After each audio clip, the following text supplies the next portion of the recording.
Oh, wow. It didn't even ask me where to record to, so I hope it's recording to the cloud. Okay.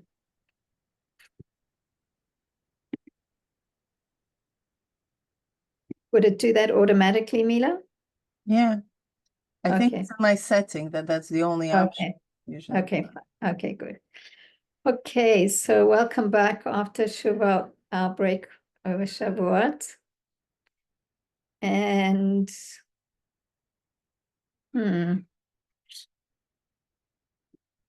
as Mila was saying before some people came on, it's a good time after Shavuot to reconnect and recommit to Torah learning. So here we are, and hopefully some more people will join us as we go along.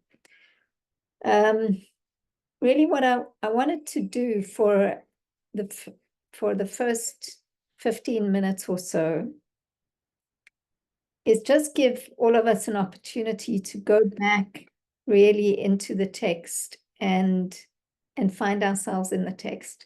Because I can say for myself, I find that I'm a little bit lost in this chapter. I feel like I know the words, like I know a lot of the details, but not so much how they threading together and how they connected. So we're actually quite near the end of this chapter. And, once we finish it, obviously we're going to go back over it and try and put it all together and probably ask you to do what we did in the chapter 1, which is to create a mind map where you see all the connections. So what I thought we'd do just for the beginning of this class is to start that process. And rather than asking you to do it between classes, which I know doesn't always happen, so do it during the class. So what I want to just make sure is that everybody, first of all, that you have pen and paper available. So we're going to do writing. And also that you have access to the first and second paragraph. So, in the English, or, if you really want the Hebrew. But I feel that the translation that's just English is very accessible. So just let me know. I can put a link. Let me put a link for you for paragraph 1. I'm going to put a link in the chat.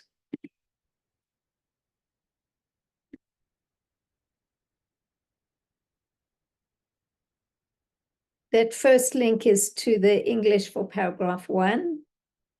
And then for paragraph 2, also I'm going to put another link.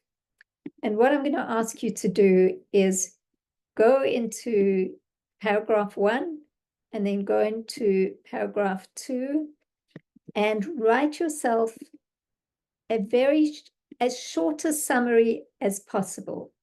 5 lines, 6 lines, something like that, where you're just writing the most important points. Not all the examples and all the details, really just trying to find the spine of what it is that's essential to know in paragraph 1 and paragraph 2. And then when you're done, if you can just like put your hand up virtually, you should be, I think there's a place where you can, put your hand up.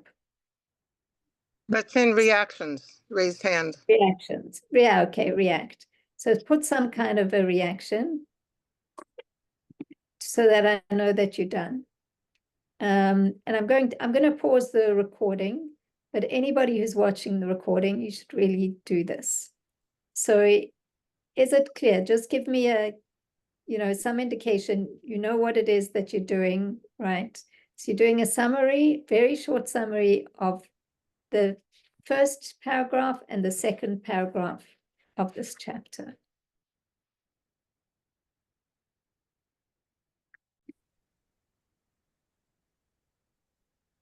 Okay, so just want to get some feedback from you. Like, what was that experience like for you? What do you feel you learned? And then maybe we can share summaries a little bit. But I just want to get a sense from you where you're at with this process. Nechama. Yeah, And then I think Sarah. this was very useful because I take the time usually to go over it, but just to write things down and to go over it again. I feel like I'm connected to it once again. And also there's not a lot of details in there, but it's just I'm appreciating the text and how it's it's pretty clear and concise. Okay, which text are you working off of? The Hebrew or the English, or Hebrew and English together? Well, I have the English by itself right now. I mean, I've had both. Okay, no, just curious. Okay, good. Sarah, you want to unmute yourself? I have nothing to add. I agree with Nechama 100%. I'm working from the Hebrew text, and it's amazing. It was an amazing experience. Okay. So,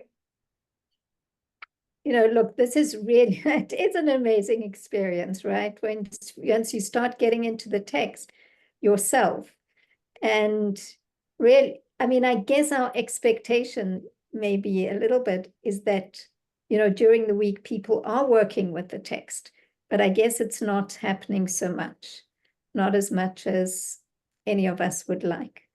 But I think also that I find that because we're already familiar with the ideas, and then you're just going into it, just on another level. And in order for it to stick, and just the concepts of settling in the brain and absorption, these are things you don't learn once. You just go over and over. Exactly. Yeah. And it makes a difference. Yeah, Sarah. I had a teacher once that said that when you don't have questions, either you know everything very well or you don't know anything.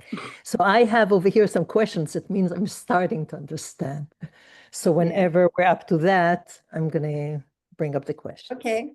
So maybe, Mila, should we just go with this flow for Sure. Let's go with questions. Okay. So first of all, I just want to get a sense of what does your summary look like for you? And, maybe I'll share my summary, and just so that we see what's been going on for people. Would somebody like to share what they wrote for paragraph 1?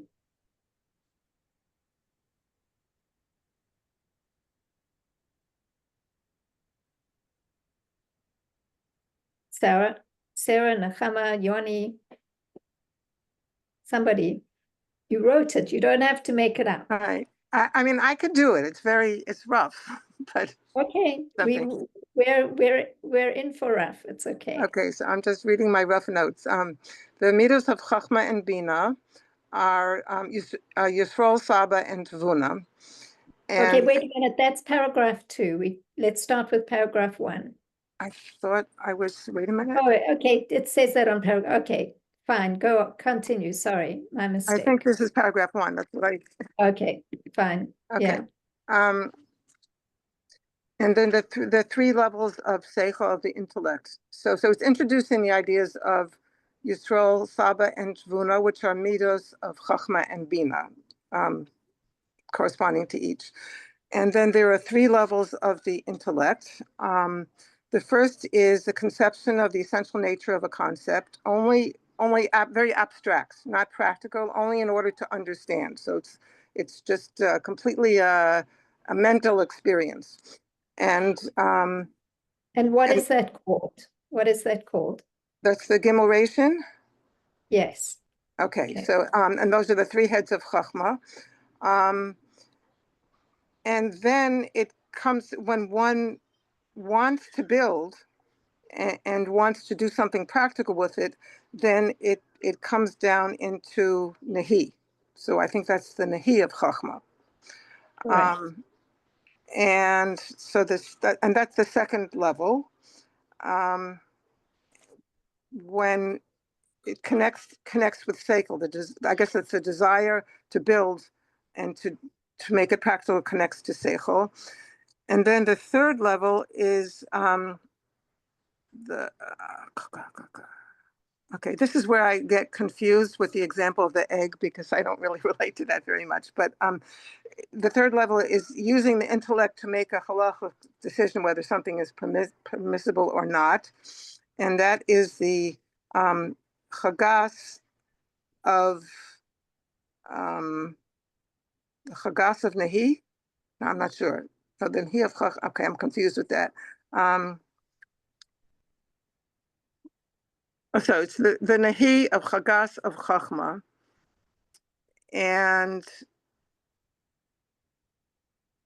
that, I think, is what was missing. All right, now I'm confused. Okay, well, Okay, that was so missing in being able to make the to make the decision. Okay, I told you it was rough. That's fine. I want to see if somebody can pick up there. So you got 2 out of the 3 quite clearly, the Gemoration of Chochmah and the Nahi of Chochmah. And then this Chagat of Chochmah, I want to see if somebody else can clarify it for us a little bit. Sarah. I hope I got it right. So the Nehi is, I'm sorry, the Gimel Rashin is just really, really analyzing and understanding it and getting it from all sides. That's what Nechama said. Then there is the Nehi of Chochmah. You're trying to carry it into action. The Chagat, this is interesting. The Chagat is yes or no, allowed or not allowed.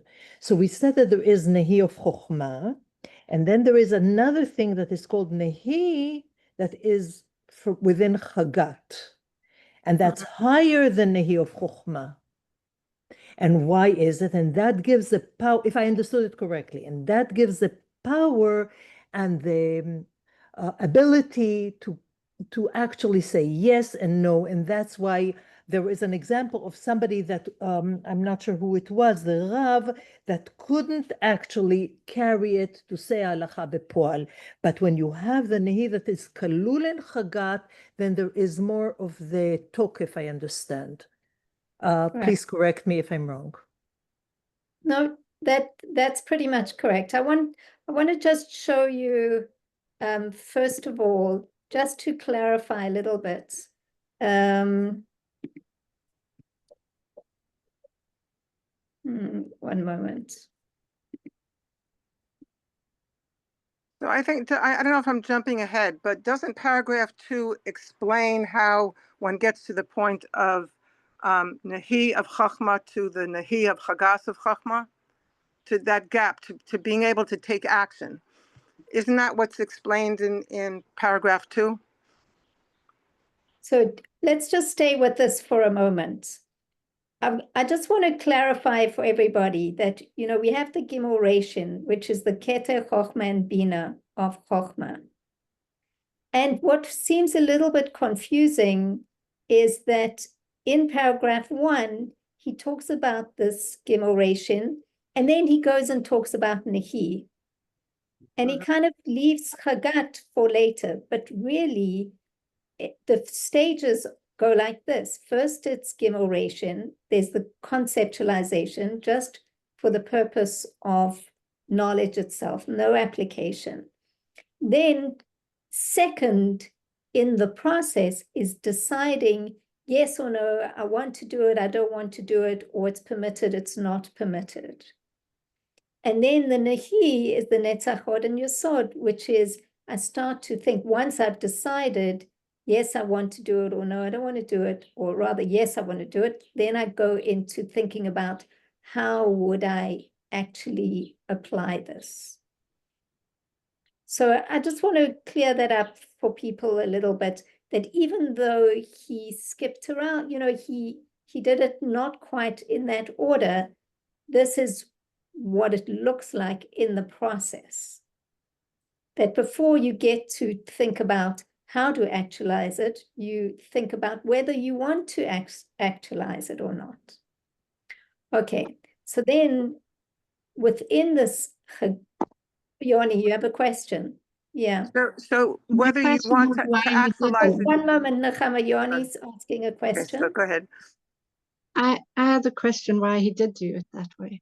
That, like, why did he skip it? You know, I think as Milo pointed out, he implied it. He said, you know, when he was talking about a building, he says, once you decide that you're going to build the building, then you start to think about how. But I think it's because I don't know. It's a good question. I think it's partly because he wanted to give us more details in Chagat, where he talks about Nehi of Chagat. And if we didn't know yet what Nehi was, then we wouldn't understand Nehi of Chagat, which anyway then seems to be a little bit confusing for us. That would be my guess. Does that answer your question, Yoni? Yeah. Nechama. So what is, I don't think he gives attention to the process of deciding, am I going to build it? And is that in Chagas? So that is Chagat. Chagas. He mentions it in passing that that's a decision mode, that you decide you're going to build it, like I want that house, and so then you start thinking on the level of Nahi.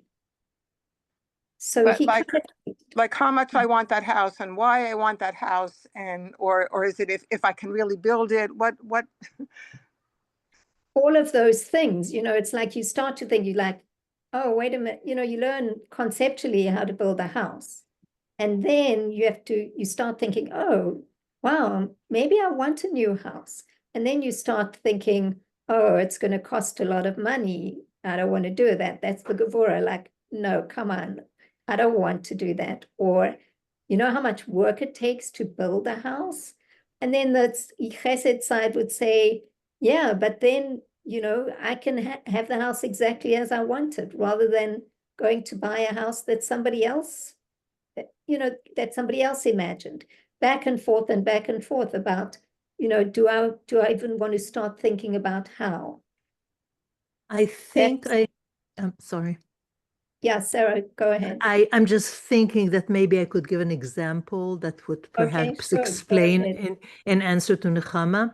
Let's think about a medical student. Yeah, he's learning everything, the theory, everything, and also practicality, which means he's having the Gimel Rashin and he's having the Nehi. So we're talking, there is a Nehi of Chokhmah. Tell me if I'm right. This is how I understand it. There is a Nehi of Chokhmah. There is of how to actualize. But is he very connected? Maybe yes, maybe no. But when he has this Nehi within Chagat, within his will, within his decision that yes, I'm going for it, the how to is going to be much stronger. Is that correct?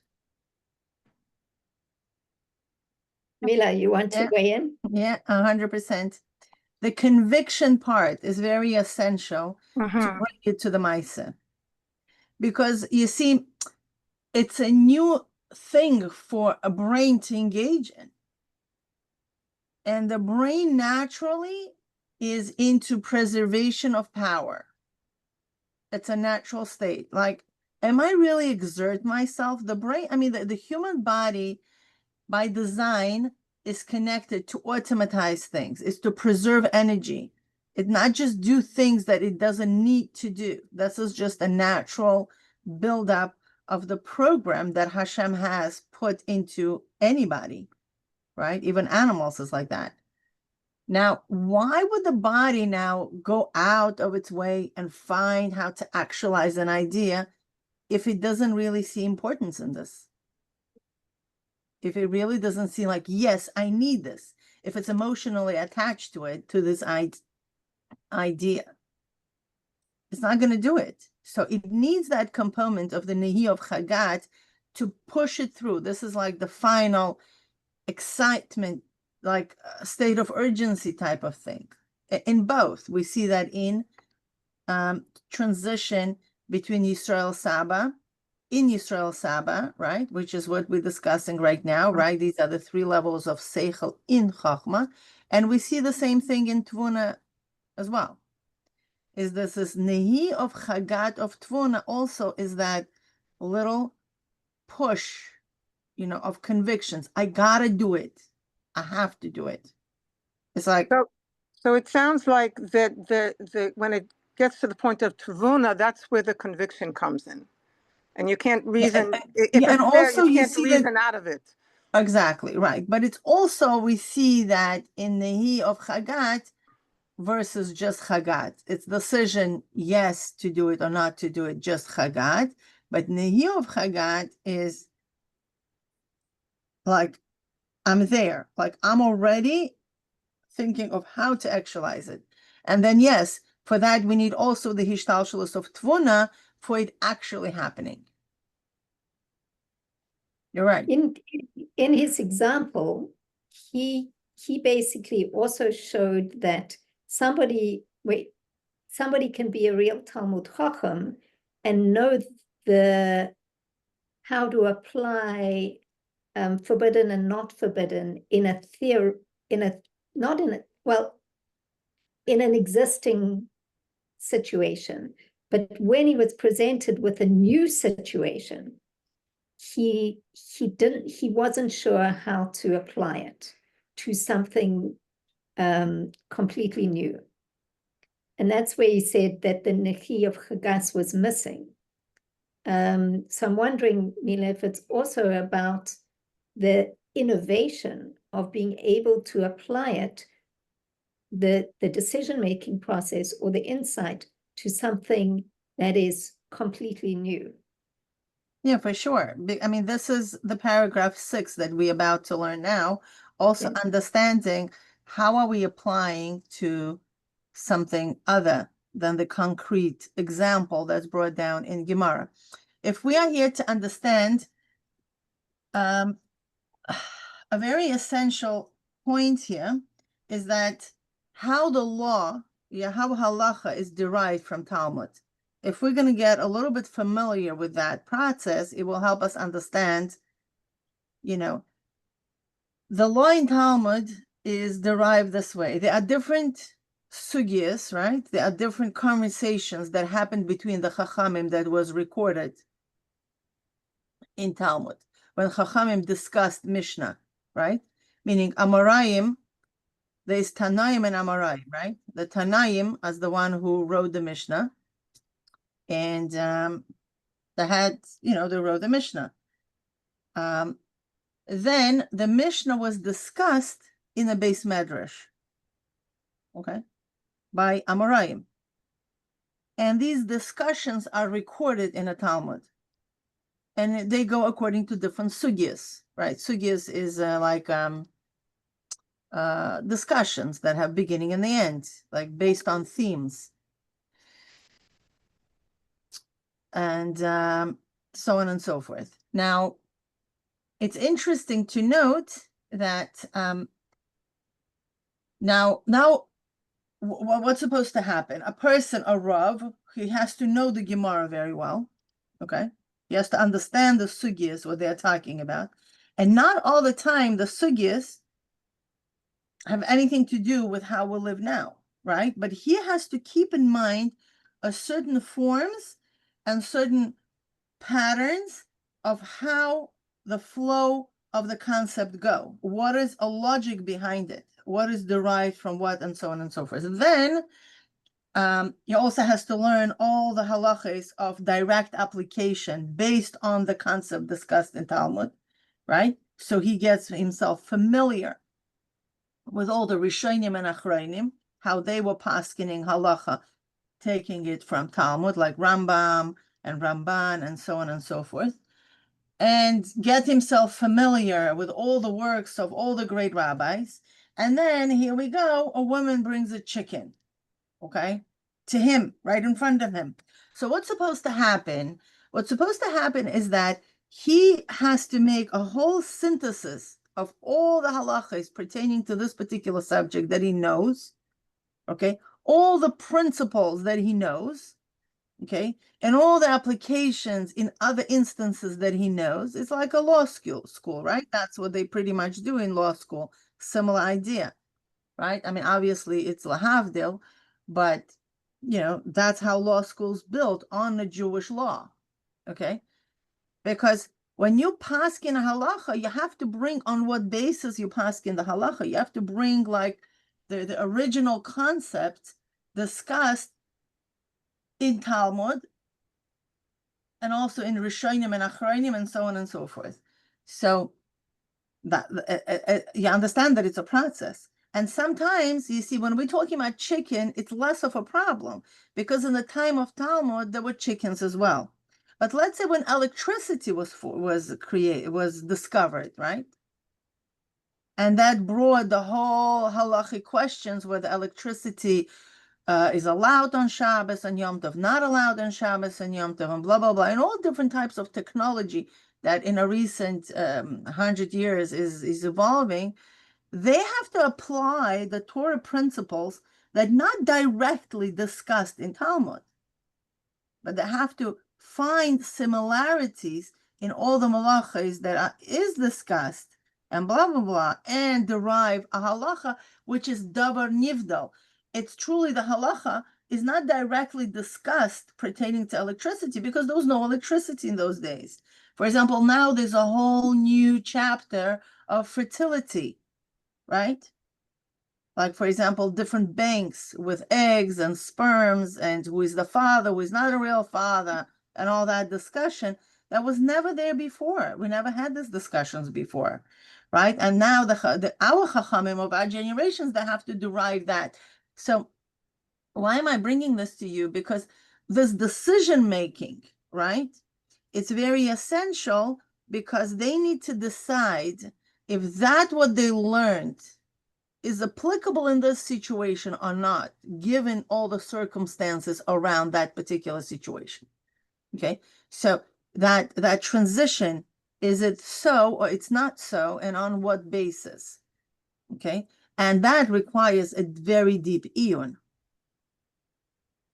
Okay, and now not everybody is in the level where they could bring down halacha, paskin halacha, lemaise.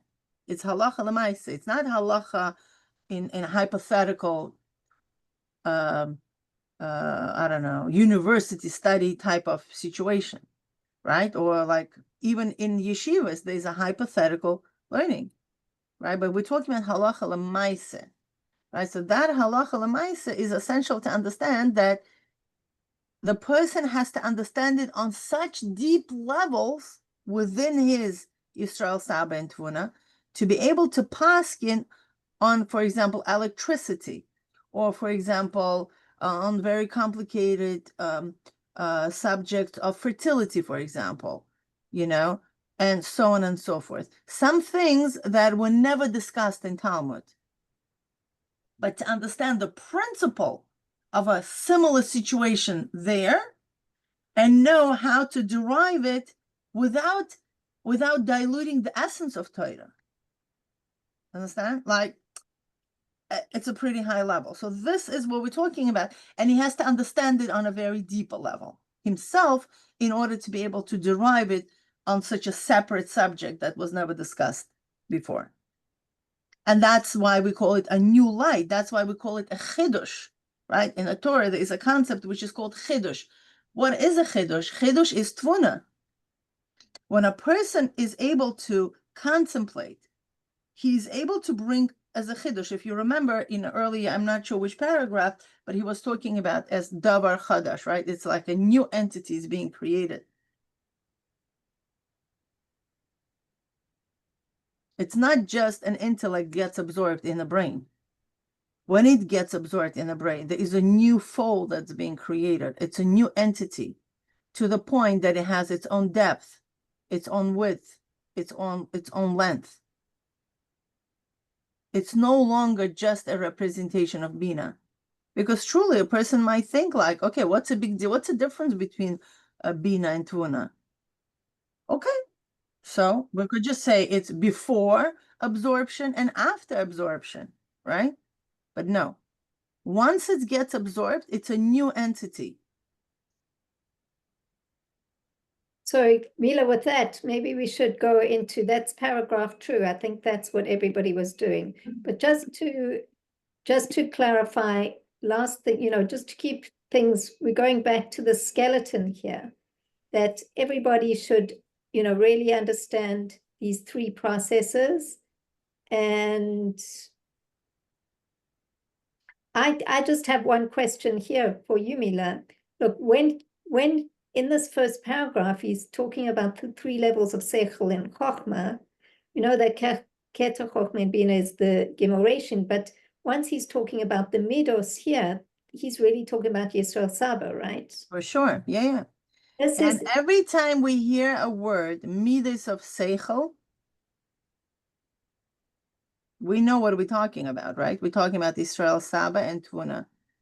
so here he's saying specifically Chochmah, and he's showing us, giving us these examples of Yisrael Saba. Exactly. But We derech don't klal. think that's so clear. Yeah, but derech prat. But derech prat, when we're talking about, you know, seichel and Havana, we are dividing it into Chochmah and Bina.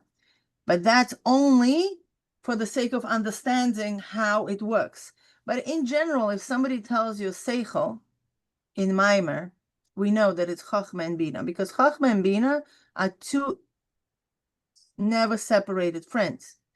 That's how they refer to, right? That these are the 2 friends that never separate. So whenever there's Chochmah, there's Bina. Whenever there's Bina, there's Chochmah, right? And whenever we're talking, and they generally are called Seichel, an intellect, right? And that Seichel is compound of Chochmah and Bina. And whenever we say Midas of Seichel, we know that we're talking about Israel Saba and Tuvuna. Okay. Yeah, Yoni, I think you want to ask something? Your whole description of the rabbis looking for the source of everything and understanding it in a way that they can apply it to different things. I thought you were talking about Nahi of Hagat. Is that connected? Is it the same thing? Yeah, but the thing is that he has to go through different processes. When the guy is sitting and learning in yeshiva, when a Rav is sitting and learning in a yeshiva, is Gimoration, right? He's just studying the discussions in Talmud. When he is sitting and, you know, answering the question, specific question, halacha l'maaseh, he's going to go through the 2 stages. Is Chagat, right? And he also has to go through Nehi, right?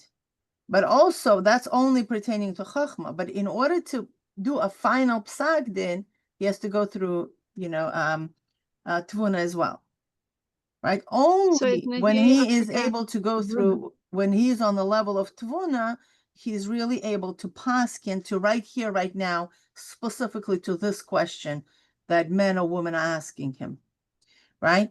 And that process is a very different process. Halacha l'maaseh. Not that many people are actually capable of doing it. To be a Rav is a totally different process than just to teach Gemara in a yeshiva. So I think, Yoni, perhaps what you're asking is, you're asking a question on paragraph 1, and what I hear Mila doing is she's answering from other paragraphs as well, because paragraph 1 is really just talking about Yisrael Saba and not yet about Tvuna. Yeah. So we're not really, so you can't, we're just starting. Okay, so if to answer Yoni's question is going to go like this.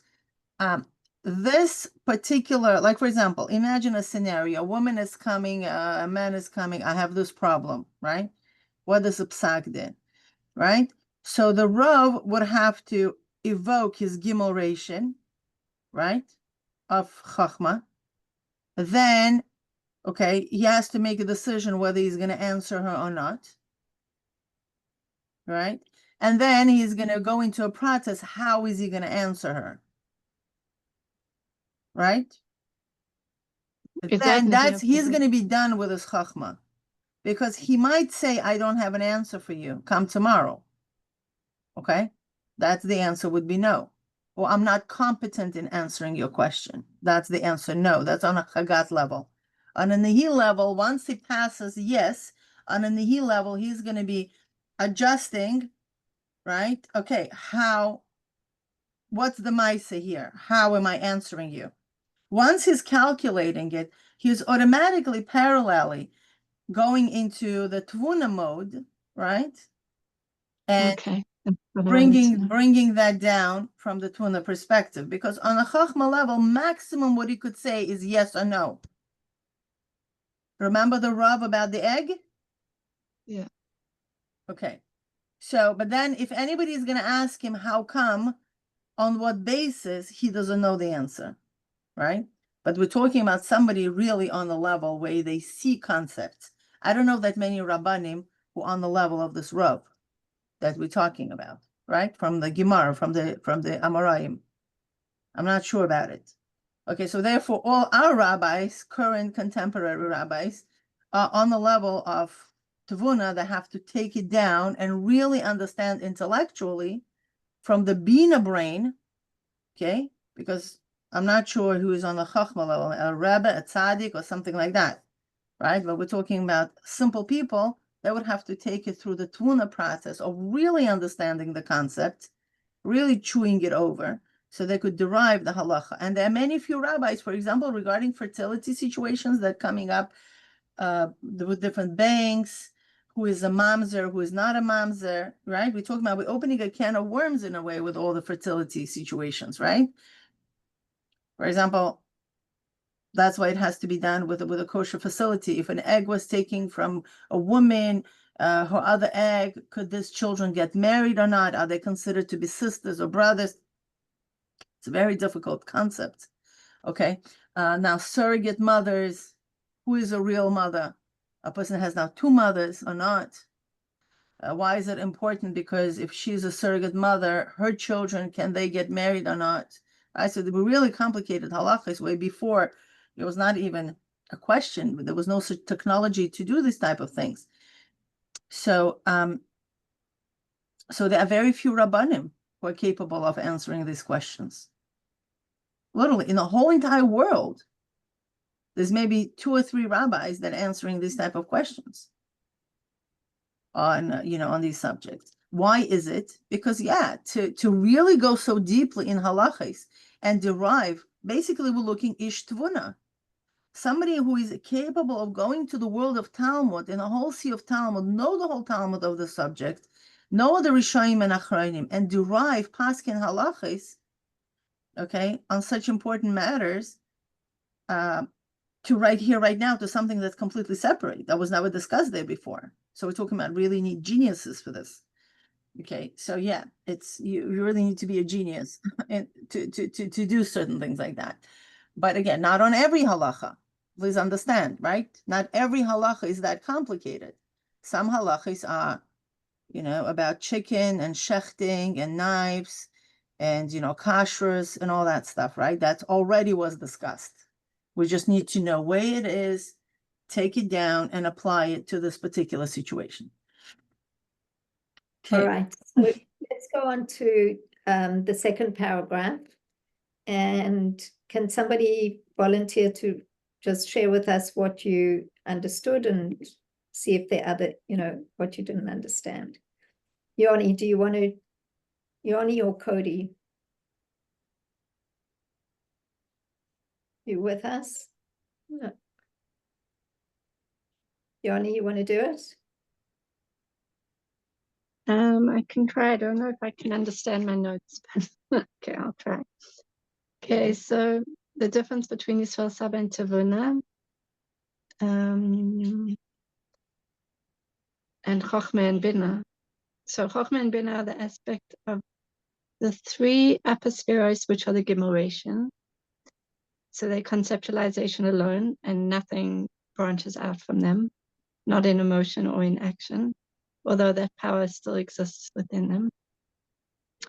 But Yisrael Saba and Tavuna, Yisrael Saba is connected with Chochmah and Tavuna is connected with Bina. And it's when one does his bonus on the concept that has been conceptualized and as to how to instruct regarding it or how to bring it into action. With Chagat and Nahi.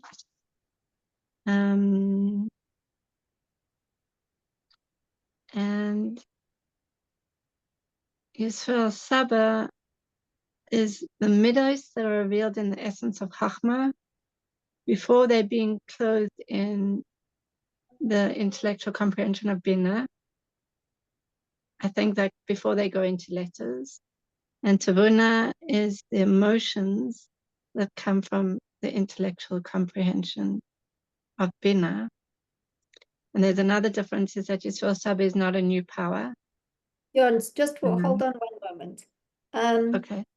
Just to simplify what you're saying, because in a way, like when you can say it very short, at the moment you're really just repeating what was written. When you do a summary, in a way, what you want to do is not write what's written, but like summarize it for yourself to see that you understand it. Do you hear the difference of what I'm saying? So if you could Yeah, but I sort of did understand the words when I was writing those words. It's an important process, but at the end of the day, to be able to just simply say that Yisrael Saba are the midos of Chochmah, and Tvuna are the midos of Bina. Do you know? Did you know that? No, that's like two other whole drawings of spheres, right? No, that's exactly what he's saying. What you just said is that Yisrael Saba are the midos of Chochmah. That's what you were saying in that. That's what he was saying. You were just repeating it. But basically, it means that the midos of Chochmah, meaning Chagat and Nehi of Chochmah, is Yisrael Saba. It's called Yisrael Saba. Do you get that? Yeah. Okay. And Chagat and Nehi of Bina is what we call Tvuna. The midos of Bina are called Tvuna. Okay. That's the main, unless Mila, I'm saying something wrong. I'm trying to simplify it. It's like, that's what you want to get. You want to get the spine, the bare bones. The whole first half part of paragraph 2 was just a summary of paragraph 1. And then he comes and he adds something new and he says, what is Yisrael Saba? It's the midos of Chochmah, and Tvuna is the midos of Bina.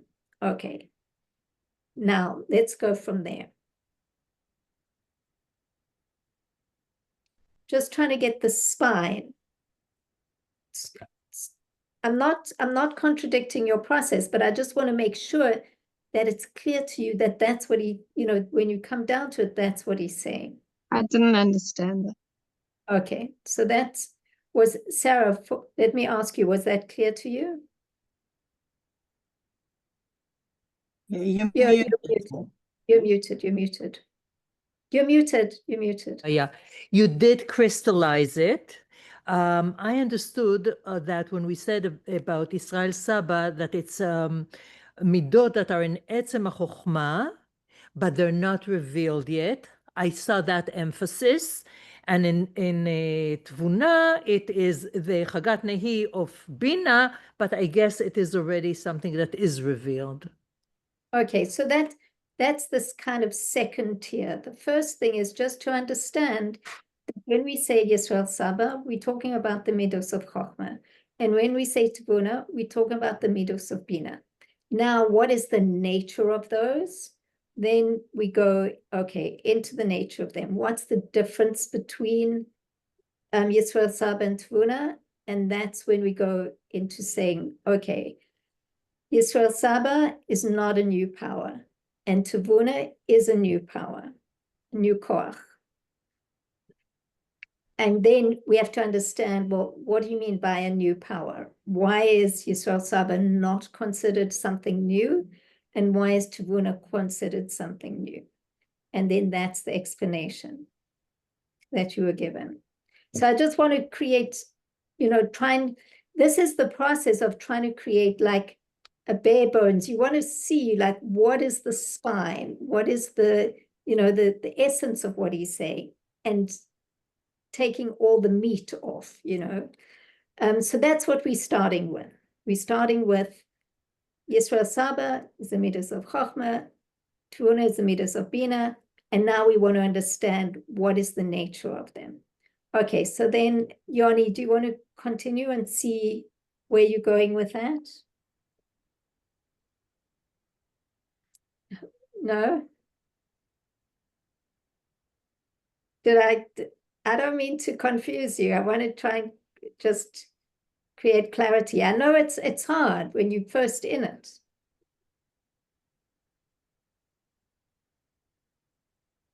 Yeah, I think someone else should do the rest. Okay, so Cody, do you want to try? Or Sarah, do you want? Okay, Sarah. I didn't really finish. I just have the two differences, like what we said of now, the first difference, that it's Israel Saba is the midot in the Etzem HaChochma, and they're not, like what you said, it's nothing new, it's not new, and Tvuna is the midot that are born from Hasaga of Bina. So this is Chagat Nehi of Bina. Yeah, whatever you said now. But then there is another thing that Israel Saba is not a new power. It's just the midot that were in the Etzem HaKala in Heilem, they were hidden. Now they're coming to Gilui. But it's the Gilui is an Etzem HaSechel, and it's above Hasaga, and I don't understand what I'm saying. I'm just reading.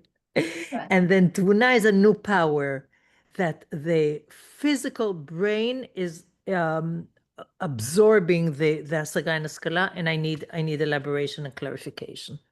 Okay, so good. So you start to get questions on what that actually means. So first of all, just to understand, just to take it at face value, one is not a new power, and one is a new entity. Something new is born out of it. Let's leave Yisrael Saba aside, because as you said, you can say the words, that it's included in the Keter Chochmah and Bina of Chochmah. So, and then it just gets revealed.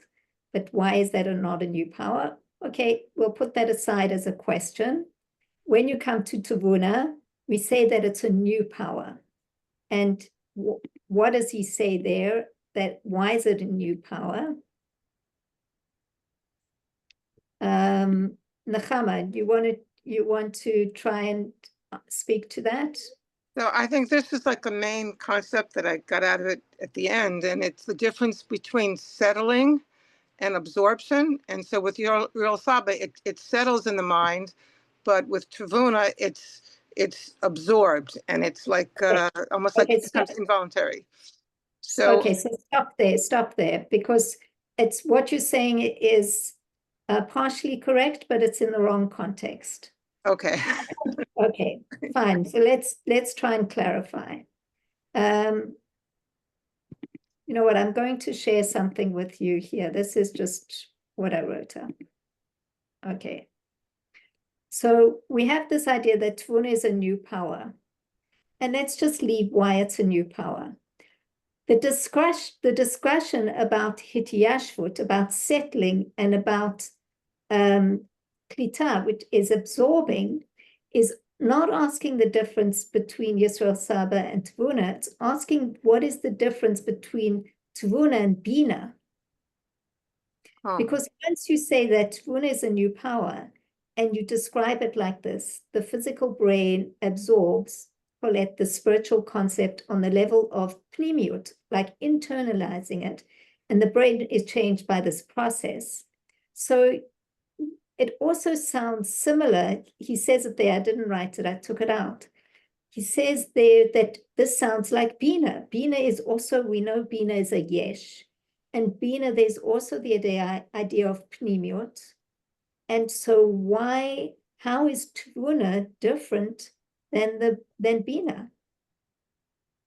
So are you saying that in Yisrael Saba, there isn't even the aspect of settling, that it's all chutzonius? It's You could not say that, yes, because Yisrael Saba. yes, what does it mean chitzonius? Not because the concept is chitzonius. I'll tell you what it is. It's really funny how we understand chitzonius pneumius. There's two ways of understanding chitzonius pneumius, and it really would be essential to understand, not to get confused. Okay. For example, makif, right, is chitzoni. And what's inside that actually enters the person's psychic is pnimi. Okay, in this model. However, there's a different model. For example, the outer world are more chitzoni versus the pnimius, which is the essence. Do you understand? That's a totally different model when we use chitzoni pnimi. Does that make sense? Something could be in one model pnimi, but in another model is chitzoni. Right. Okay. So therefore, when we use the word chitzoni pnimi, we need to know which model are referring to.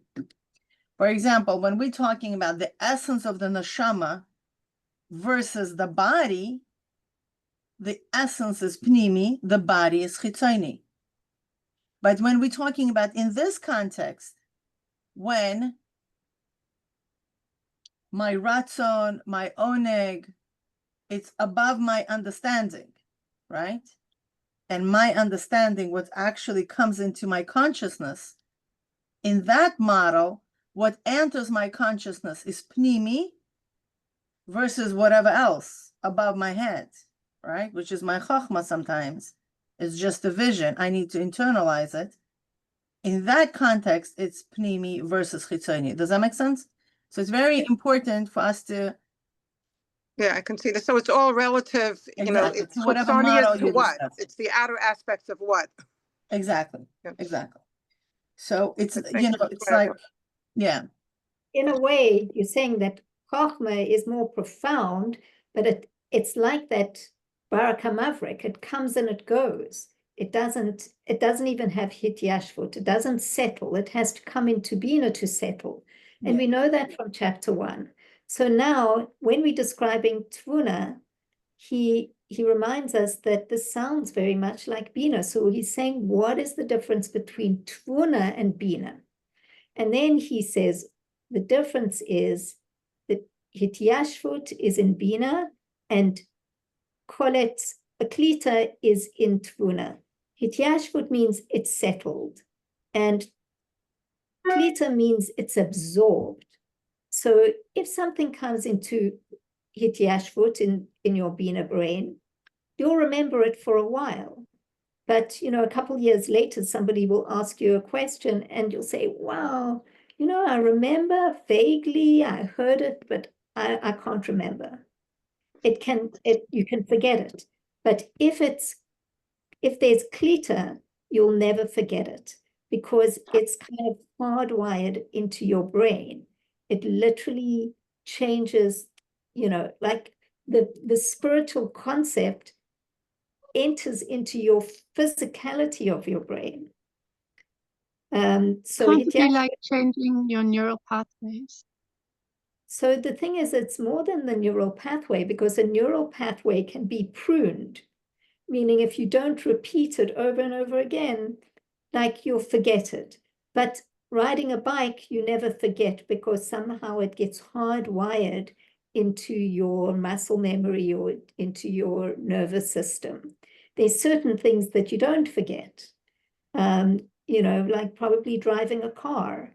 It just gets put into, Mila and I were just trying to decide what we should say. It becomes automated or it goes into your unconscious, your subconscious, but it's there. It's totally it's absorbed into a part of your body that just doesn't forget. And that's Tvuna, as opposed to Bina. So Nechama, that's an important thing to realize, that he's making that distinction in the second part of this paragraph. Do you get it, Nechama? Yeah, I just got it confused with the Yisrael Saba, but so can we assume that it's sequential? In other words, it has to settle, it has to come through Bina and then into Tvuna when it's absorbed. Yes. I mean, you can't just be zapped with it and you get into Tvuna. No, it would seem like it's, it's a process. It has to go into Bina and then it goes into Tvuna. The way for me, the way Mila described it is, he's describing this process of Iyun. All of this, if you look at the very first line of paragraph 1, he says, what we're going to talk about is how the process of Iyun doesn't just take you up to Bina Liba, it's also going to bring you down to what's below Bina of Bina, which is Iyun. And it's almost like, as you do the Iyun, so it's like the roots get pushed down into Tvuna as the plant rises up through Bina and into the, the Chokhmah process that we described in chapter 1. So it's going up and down at the same time. That's the Iyun process. And as you can see here, what you described earlier, Nechama, is true. You're starting to do Iyun. Now you're starting to read this chapter, this paragraph, and you've heard it before, but now, okay, you're clarifying it. You're starting to do a bit of Iyun.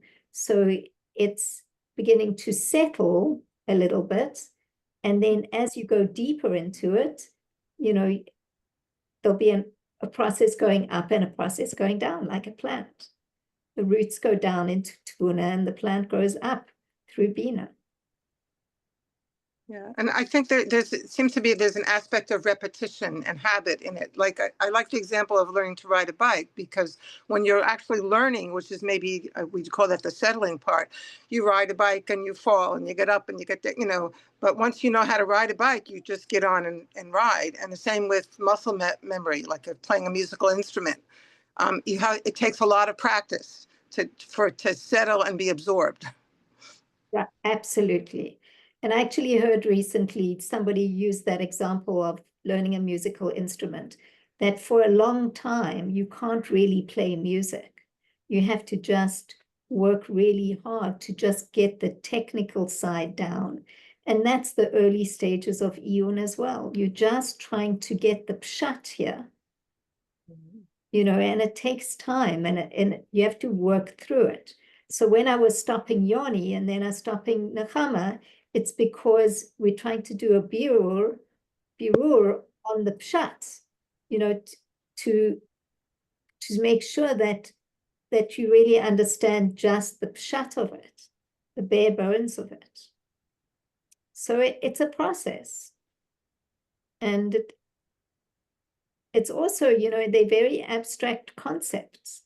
So we're trying to understand them. It's not, doesn't come so quickly. Okay. Chapter 2 is a little bit better in understanding it, because it's something that we work with. It's our domain. It's Bina and understanding, we have more of a mashalim, where chapter 1, I think, it was, way abstract. We're coming down to more practicality of it. I feel in some ways that chapter 1, maybe it's because because you've done so much Iyun, it's good. so definitely it's also much identifying more. Because in chapter 1 we are identifying, so we get like the measurement, where's Chokhmah up to and where does Bina start and what Das means. It's like it's concepts that we become comfortable with. It's very important and very real, very, very real. So Mila, I want to go back to this question, try to answer the question about Yisrael Saba, Sarah's question. Because to be honest, I also have the question. I can What's read the question? The question is, he says it's not a new power. Why? Because the midas were included in the Gimel Reshin and are now revealed, but only in the essence of the seichel and remain above comprehension. We have to understand, yeah, I'll tell you what it is. Even Bina is not a new power because it doesn't have a Kli Gomer. Now, Kli Gomer, we need to understand, we will understand B'ezrat Hashem if, you know, with the paragraph 6.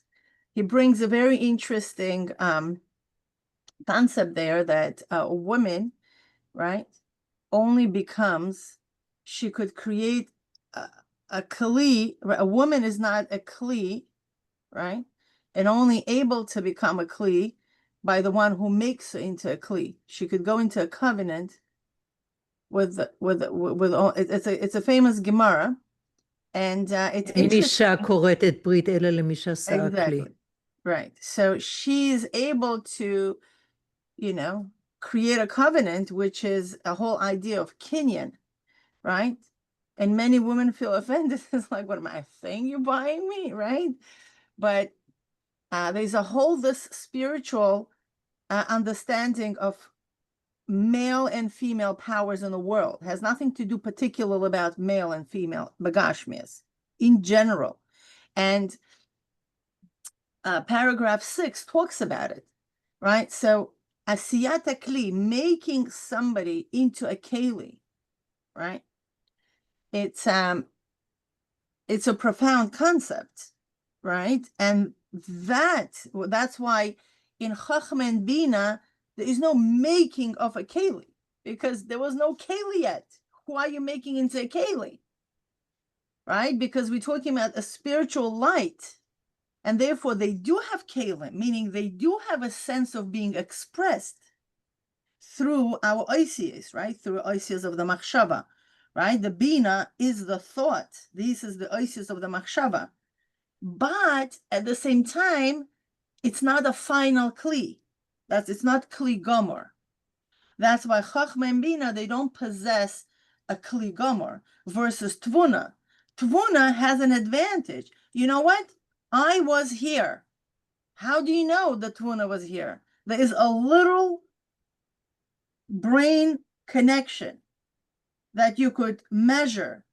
If you would go to Dr. Joe Dispenza, you know, he'll measure you. Okay, here we go. Before and after. We have it here, recorded. Right? Meaning it's absorbed in the physicality of the brain, period. You cannot take it away. Can you forget how to drive? Can you forget how to swim? Can you forget how to walk?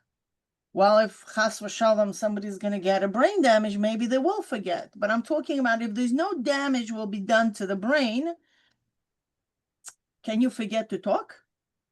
Not at all. It's already done deal. That's it. It's done. You know, the engraving process already took place. Oh, you maybe not want to use it. That's fine. But you will never forget it, how to do it. Okay. And it always will come back. For example, it happened with my Russian. Okay, I moved to United States when I was 16, and I never had to use it ever since. That was it. And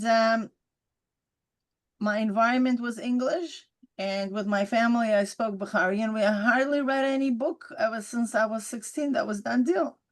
Until they offered me a shidduch with my husband. Okay, my husband had a very poor English at that time. Now, Baruch Hashem, he is, you know, in a different place. And it was very funny to talk Hebrew with him. You know, I mean, the guy knew Russian. So we were like kind of like half Hebrew, half Russian. I remember our first date, I spoke with an accent in Russian. But what ended up happening, it all came back. You understand? The more I used it, the more all the memories of my high school, because I went to Russian speaking school, all came right back. So it's true that my synaptic connections weakened from 16 until 22, these 5 years. I never used it.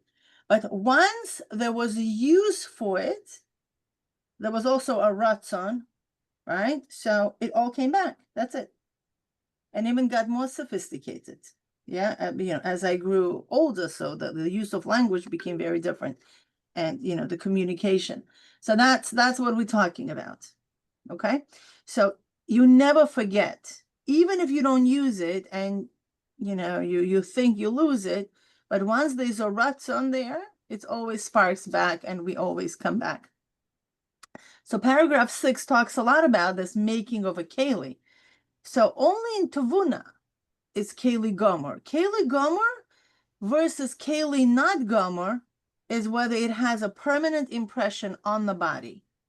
And nothing will have permanent impression on the body unless it has permanent impression on the brain, right? Because all the organs all the centers of all the organs are in the brain. Yeah.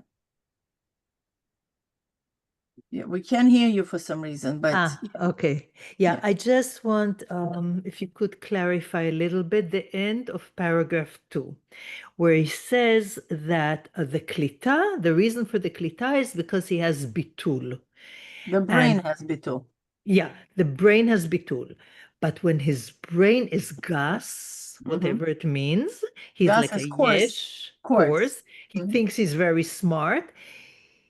It would be in ityashvut, but it wouldn't be in klita. Yes. If it's gas, how does he have ityashvut bichlal? He could, why not? He wants to understand. He has a ratzon for this. So why doesn't it have, why is it that he needs bitul in order to have the klita? If he has already ityashvut, why can't it go to klita if there is gasut? It's a very good question. It's paragraph 6 again, right? Okay. Paragraph 6 specifically talks about this, because maybe we should just do paragraph 6 for 15 minutes. What do you think? He talks about the physicality of yesod of men, masculine powers, and yesod of feminine powers. The yesod of masculine powers, it bumps out. Yesod of feminine powers, it sinks in, right? So even in the physicality, right? It's the merging point of the mashpia and the makabel comes through the bitul of the makabel. You can't fill up the cup if there's no cup. Yeah? That is It's like, in totally order to receive the essence, there has to be, the true. But how halal. could there Remember be? about the omek. Yeah, it has to be this, the wider the better. It's like, because this is, the receivership. And it's interesting, we are in this, generational sphere of Malchus, where it is expected of us, this bitul, the ability to receive. It's our generational avodah, to develop that feminine aspect, even by men. There's nothing to do now. The gender is not important. Maybe that's why the gender is not important. I'm just, taking it too far. Mila, I want to understand. A person, it says, "Kmo riyat ish chacham beinav," like a person that is his klei mocho gas, and how could there be ityashvut by him? If he's that coarse, how Because could they there could be? understand the concept, they're not going to become the concept. Why we need it? Let's put it this way. Why you need to have klita in the first place? We could all live in the world of bina and finished. Why we need to have klita for things? Right? So meaning the concept constantly will be only an intellectual concept. It will not become part of the person. And people could say, like, why do I care? Well, you never want to drive your car like you drove first 10 times. Right? There's a preservation of energy. You never want to be dancing and never melt into an experience and constantly count your steps. That's a very tedious perception, because then you're completely swallowed by that experience, and you cannot enjoy it. You understand what I mean? Like, you cannot You cannot become one with this particular experience. There's always me, there's always that concept, and there's always me thinking consciously about the concept. So you never feel the experience, right? It's like driving the car. Okay, where do I look? Do I look right? Do I look left? And you know, the whole fear, nobody would ever drive cars if it wouldn't go into automaticity. How many people would drive cars? There's going to be so much anxiety around it, right? And anything, any skill, can you imagine you'll never be able to write freely, fully expressing your thoughts, because you're constantly going to be looking at your shaping letters.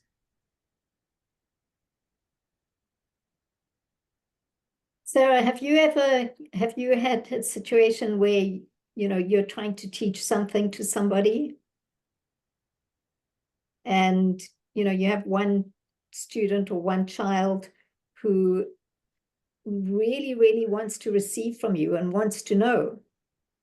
And then you have another child or another student who's like, you know, I can teach you a few things. I don't need, you know, I'll listen, but really there's a kind of arrogance of, it's really a defense mechanism very often of, you know, I know, it's like, you don't need to tell me. And then they don't really receive. They never really receive because there's no bitul. Totally. Yeah. Now I understand. And you know what? There is a trick that's actually discussed. Very good. We all have students like that. There's actually a trick. Or children. Even adults, okay? There is a trick that mashpim do, and this is paragraph 6 that is being discussed in paragraph 6. What is that you do when, you know, in front of you somebody who has a very coarse mind? Okay, like there's a thing that they could do. It's a. So are we doing paragraph 6? What do we do? A little bit? No, yeah, I think. Look, I don't think we should spend 10 minutes trying to go there. If you want to share with us the ideas, but to go into the text, I don't think that it's that useful. Mila, you gave an example a few shiurim ago about the absorption of the zera, where the baby that is being formed is totally a new identity. For me, that was like, it put things in place. Also, every time a tree sheds seeds, only a few get absorbed, and the ones that get absorbed, that it's going to have its own identity. A new tree is going to grow from it. The same thing with us. So, but for me, the question is, it's almost like it's a very high level of bittul. Like, do we make a conscious, like, feel or thinking, like, what do I need to do to actually absorb? Like, well, there is the like the just. I mean, God willing, you know, Tzepi, Baruch Hashem, was people still give kids, you know, so I don't think people still have kids. You know what I'm talking about? Yeah, Baruch Hashem. So it's not you know, Baruch Hashem, we still have kids, and you know, it's but you know, I actually happen to know and work with few people who don't have a medical issue for not having kids. You know, she has a perfect eggs, he has a perfect sperm count, and they're both very healthy. There doesn't look like they have a strained relationship or anything like that. And yet, and they're together when they're supposed to be together. You know, there's only 3-4 days out of the cycle, and they still can't conceive for a very long time. So it is a medical phenomena, by the way. Is there emotional blockage? I have no idea what that is. I really don't. It's really some kind of medical phenomena that people don't really know. Obviously, there are reasons for it.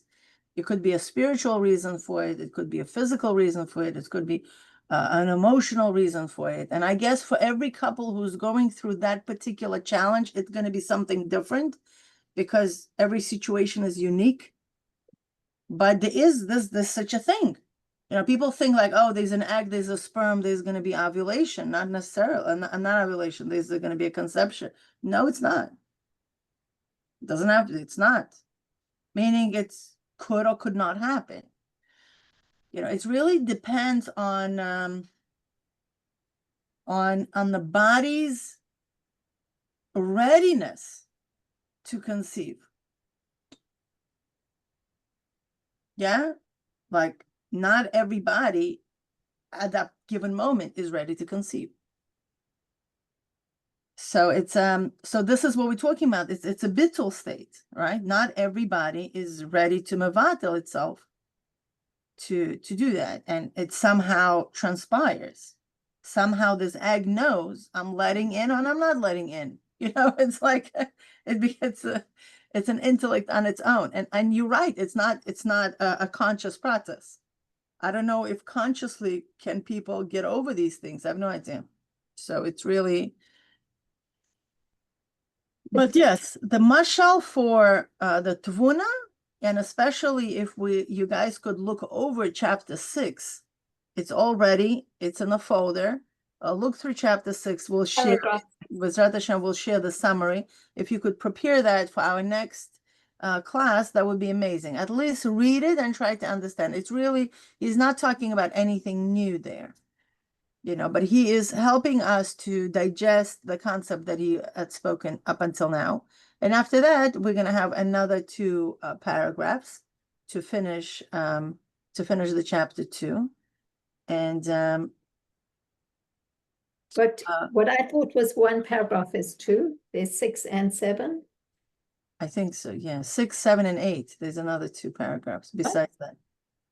Really? Yeah, original text. That's what I saw. But then what about 3, 4, and 5? No. So we're going to Is do there Bezrat Hashem, take care of it next time. Yeah, next time we're going to do 3, 4, and 5. And believe me, we definitely want it at least on the level of his Yashuas, the concepts that are there, right? No, because that was really, really helpful. Sure, sure. I mean, there's no point of rushing through it because there's no rush. We want to get things, you know, really absorbed, and there's no point of rushing. And I think it's very important to keep a general klal that the whole chapter 2 is pretty much discussing how the iyun process really helps us with tuna, not only reaching our, you know, bina liba, which is all the way, you know, who knows where. But yeah, I mean, you look at it, you're like, whoa. But actually reaching the pneumius. And it's interesting, again, the confusion of terminology. Bina liba is our super conscious, right? That's so unconscious that we call it pneumius nekudas halev. And you're like, wait a second, wasn't it somewhere outside of me? But I guess not. In our consciousness, we perceive it as something outside of us. But in a Hasidic text, it's like, no, it's pneumius nekudas halev. It's the inner aspect of the heart. And is the path through Tavuna, or are there many ways to get there? Can you ask that again? Is there the path to Bina Liba? Do we get there from Tavuna, or are there for sure many different ways to get there? Through iyun. Iyun is the key. We could make like a nice key and write on it iyun. Well, but right? Ian, I don't know. Maybe I'm being over simple, but Ian to me is just doing the work. It's exactly. The discipline of delving Beautiful. in and doing the work. And you're doing the work will be like this. You're shooting arrows in 2 different directions. You are growing your tree, your trunk, and reaching out to who knows what, to the sky. And yet you're rooting it within your ground. Okay, you're rooting it in your body. And it happens simultaneously. So don't think that I first need to reach this cosmic awareness of my pneumius nekudas halev, and only then it's going to come down to my heart. No, it's like do this experiment. Just take a pea or, I don't know, something from your kitchen and put it inside the cotton ball, put it with water. You know what we do in schools, right? Probably your kids brought it, and do it. Just see how it is. It's going to grow the root and going to grow the top. And as the root grows, the stem grows up. It happens simultaneously. It doesn't happen, okay, let me grow 2 inches and then I'm going to do a root. Or let me first grow my root and then I'm going to grow up. It literally happens simultaneously, going up like this. We just don't see the root development. Why? Because it's under the ground.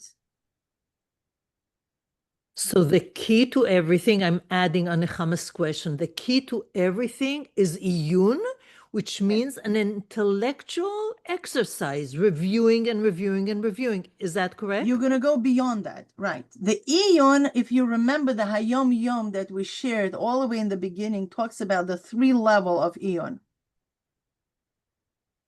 3 level of his bainanus. Right? Iyun and his bainanus is the same thing. He will establish this in the first chapter. Right? But I also remember from chapter 1, and how we're ending up here in chapter 2, is that the key, that without bittul, you can't get anywhere. Because you will not, Nechama, bittul is expressed in Yegia. How do you know a person has a bittul? Is the person who actually does the work. Not So Yegia is synonymous with iyun? No. Exactly. You could say that, yeah. I mean, I it's think an indicator. It's not synonymous. It's the indicator. Indication, yeah. So Yegia is an indication that you're doing iyun. Exactly. You know what? I'll give you an example. You come across a very hard mimer, and you feel like your brain is going to fall out. What, let's create a flow chart. Are you continue studying it or not? I jumped to the end. Okay, fine. But you still want to get the process. Are you going to continue it or not? If you have bittul, you'll continue it. If you don't have bittul, you go weiter. You're going to do like this. Like you're going to scroll down to something else. Okay, that's as simple as that. When you reach an obstacle, right, in a relationship, right, you have a conflict, right? Don't tell me that you are in a relationship and you never had conflicts. Okay, I don't believe you. I'll admit, right? We could say this. Okay, you're in a relationship. Okay, what's gonna happen? Your marriage has a bump. What are you gonna do? If you have bittul, okay, you'll deal with this. If you don't have a bittul, if you're so full of yourself, you'll just step out. Say, I'm sorry, it's not for me. That's the bottom line. It's like anything in life. If a person has a bittul, they'll deal with this. On the other hand, if you study this text Be'iyun, you'll probably experience that if you put in the effort, the Yegia, you will experience bittul. Like the bittul actually comes with the process of Yegia. It's like breaks you when it's really hard to understand, and you just keep going. You put in that effort, there's a part you experience bittul. And me and Neria, we were, with the Shara Yehud, I remember it would be just like opening it, and we just understood nothing. Okay, and we just kept going. It's like, okay, we got to do it, and then we would read. I remember this chapter 3. I'll never forget it. Every time we would open it, I would start yawning, and Neria was like, okay. It just like was beyond us. And we just kept going. We're going to review it line by line. We'll write, create our own blah, blah charts. We didn't have all this technology. I remember back then, we're talking about 25 years ago when we were doing it. With pen and paper, that's what we had. Neria had a computer. That was like a novelty. And I remember in your apartment, we would sit, and I still have it, with the text, the parts that I haven't done so much iyun on. It it's really difficult, especially for those of us who don't have such great Hebrew. It's not easy. And then after you've done a lot of Iyun, you look back and you say, why was that hard? And you know what? Not knowing Hebrew so well is an advantage. A lot of times when we have our pre-sessions, Neria would pick up on some nuances that I would miss. Why is it? Because she's doing it like line by line, and figuring it out, or why he uses that language there and why he uses this language here. And that's why, because sometimes what you think is your disadvantage is actually your advantage in the Iyun process. Yeah. And I'm trying to understand the bittul part of it. So is it That's what I said, that if you put in the Yegia, you will experience Bitul. You can't manufacture Bitul. Bitul no, is a but the concept of bittul. So my question is, if I say I must understand this and I have to and then I get impatient if I don't, is that coming from a yesh that I have to not understand really. it? You know what? The bittul creates a miracle, by the way. Okay. And bittul is like, I'm not accepting that I'm not getting it. Okay. Bittul is, it's like, it's a perseverance, right? It's like, okay, no, I need to get it. And yes, you know what? You're going to get frustrated. And that's okay to be frustrated. You see, I'll tell you what it is. I mean, I like that. It's okay to be frustrated. We want to be in a state of flow, right? The state of flow is the state of simcha, okay? We are happy with ourselves, we're happy with the world, and we are happy with all the components of everything, and we are just chill. Okay, we're beautiful. But you know what? That state is Yeshus. Bina is Yeshus, and Bina gives birth to Simcha. Okay? Now, there is this component of Chachma. Chachma is going into the unknown. That's why Chachma and Bina are two friends that never separate, and they better never separate, because then we're going to be in trouble if we're going to be either in Chachma or either in Bina. So the process of Ratzo Vashov is like this. The Ratzo is Chachma. I'm so fed up with the physicality of this world. Okay, I'm so fed up with my yesh that I cannot tolerate myself anymore. And therefore, I'm jumping into the ayin, into the unknown for something new, for something greater than me. Okay? And that's the chachma. Okay? I don't care. I want to just break free.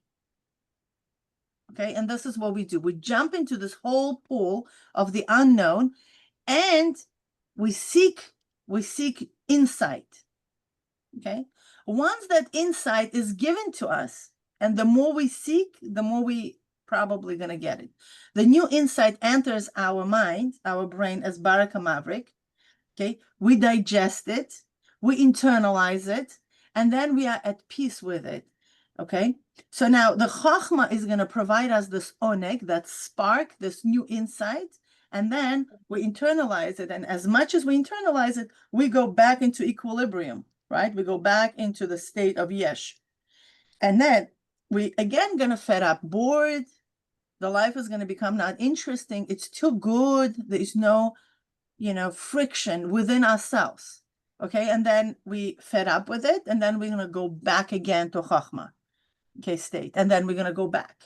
We're always going to seek inspiration, because nobody lives with the same yesh for extended periods of time. And this is what's called process of growth. The more you're going to create roots, the more the roots are going to be something that you hold on to go higher. Okay, so this process is a constant. The Ratzo Vashov is a constant process. It's not like, okay, that's it. I'm good. I'm okay. I don't need to grow. No, if anybody will say that to themselves, they're gonna deteriorate as a human beings, right? We always want to grow, but you cannot always be dissatisfied, because then you're gonna go into a depression, right? So meaning that desire of being not satisfied is a good desire for a certain period of our time development. So when we want to experience something more than what we can handle, right? is a good desire, and we're going to definitely be frustrated with ourselves. We're going to be definitely, and this is the bittul, the frustration. The the mashal was given the students that leeches fataf not fot mar, right? Why is it mar? Why it says that they're just not salivating? They're salivating bitterness because they're very bitter in the state. They want to understand and they can't. They realize that the mind is limited. Okay. And to break through that coarseness of the mind, they need to have a bittul. Chachma is a state of bittul. Okay. So, and this is a good thing. It's a good merirus. It is not a depression, it's a good merirus. But you cannot always stay in the state of merirus, right? Because when you internalize, Hashem gives you simcha. And you, okay, wow, I understood it. Amazing. You settle, you stay a little bit in the state of flow, and then you need to break through it again because you're going to get bored and you will get bored. So you go again. So this process of Ratzo Vashov is a constant process. And it's okay if you feel frustrated. There's nothing wrong with feeling frustrated. We're all in goals. Like you're describing the creative process. You know, it's like you create something new and then like you need something, you're constantly going back and forth between I need something new I created, now I need something else. Exactly. Yeah. And it's in everything. Every scientist went through this. Every artist went through this. Every dancer goes through this. There's always a desire to go higher, but you also want to bring it down. And once you bring it down, this is the simcha. You know, you have the simcha. Nechama, the one thing that I will say is when you reach that point of where it's really difficult, you know, whether it's when you're doing Eon or whether you're, you know, learning to drive or whether you're learning to dance, whatever it is, or you're creating something, and there's that like intense frustration, when you keep going at that, at some point there's a release, and that's the beat. Yeah. If you back off from the frustration, you never get to the bitul. Right. So I'm at the beginning with the ratza, which is jumping into the unknown. That's like taking a risk. And you said that's what bittul is. So would you say that's the same as pushing yourself beyond your comfort level? Exactly. Yeah, for sure. A lot of us just, okay, you know. It's definitely uncomfortable. Growth is uncomfortable. I always give this example as the birth of a butterfly, right? Mm-hmm. The struggle, that's what, you know, and if you want to help it, you can't. You kill the butterfly. Yeah. Okay. We're at top of the hour, past the hour. I think we need to say maspik for today. Thank you everybody for going through the process. And next week we'll do some more. I don't know what. Maybe Mila, you can stay on and we'll just chat for a few minutes if you can. Sure. And but I'm going to stop. Chapter 6. Please review chapter 6 and paragraph 6. Paragraph 6, right? And we're going to be also working on 3, 4, and 5, whenever. Exactly. Yeah. Okay. Yeah. Great. Yeah, we'll keep going back and forward. Okay. Yeah.